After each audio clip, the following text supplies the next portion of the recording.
So, hi everyone. I thought I'd go back to the topic of email scams since we're in February and this seems to be a big deal again. So, stay tuned for more information.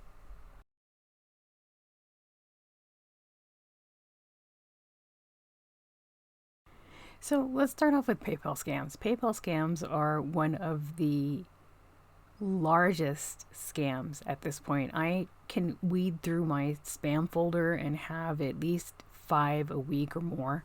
Most of them are pretty average. Most of them just basically give you the generic your account has been suspended, or they send you another thing that asks you to verify your account, and I'll post an example of that in just a second. But the thing about that is that you really need to know that it's PayPal. If you end up with any type of strange URLs that have like a long string of numbers or letters, or if they're from a free email account such as a Google or a Yahoo, that's not real. You can also forward the message to PayPal to their spam or their spoofing area. So basically, I'll post that in the link below as well. So let me get to the examples.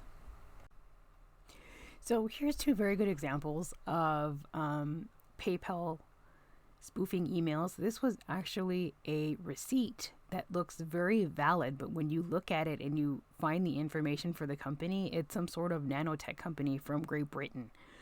And the second one is one of the standard ones that they've been sending out lately, is those to verify yourself. And again, if you see that the email address is a string of letters and numbers and like gibberish, it's not real. And when you click over, or if you're in your inbox, most of the time you can hover over the button and it'll give you a URL that isn't PayPal. Okay, the next one I'd like to talk about is emails with PDFs attached. I know this has been a thing for a long time, but I've noticed an upswing in them lately. I'm assuming it's because so many people were working from home if you weren't working at the office due to COVID restrictions or whatever the reason is. But I noticed with the one that I had, it does look very legitimate. One of them had what looked like a bank logo on it, or a business logo, or a manufacturer's logo. Again, please don't click on any of those PDFs because you don't know if they have any type of malware or malicious software attached to them. Another thing that I did notice too is that a lot of them are the one that I have the example of is kind of like weird auto-generated text. Like it was a bot that selected text from various discussions because it was talking about like a supervisor or something of that nature. And I've noticed too, a lot of them, when they end up in the spam box or in my spam folder, they're all sent to someone else and not me. So they'll be like CC'd to me, or it's sent to a completely different email address. So that's why I know it's spam, of course, but it just in case somebody notices this. But that's one big thing that I noticed, was that a lot of them were like auto-generated conversations almost. Like it was like snippets from different conversations that they threw together into this email. And I also noticed some of them actually do seem to be like from one trying to portray themselves as being from valid email addresses, like from businesses and stuff like that. And I did have one today also from a offering me a job, which really didn't have any information whatsoever, but it was from like a Russian email address. So I knew it was a scam and spam, but it did have the PDF attached. So I'll show you the example of one of those emails here.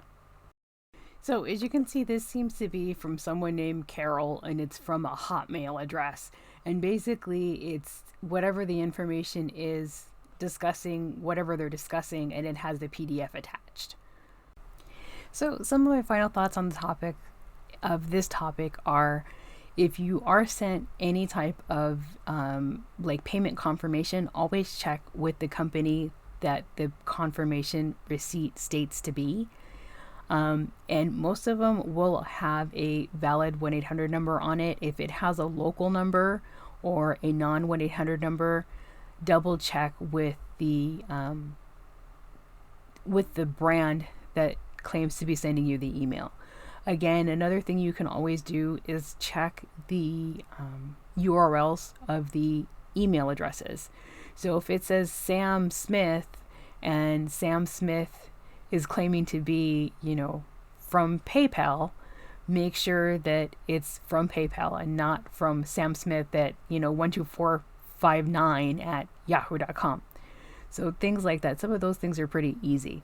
And always make sure not to click on any attachments, any please verify buttons, any login buttons, anything like that, to make sure. Always go to the website that is sending you the email directly, so then you know what's valid and what's not. So I hope this was helpful. Have a good day, everybody. Bye.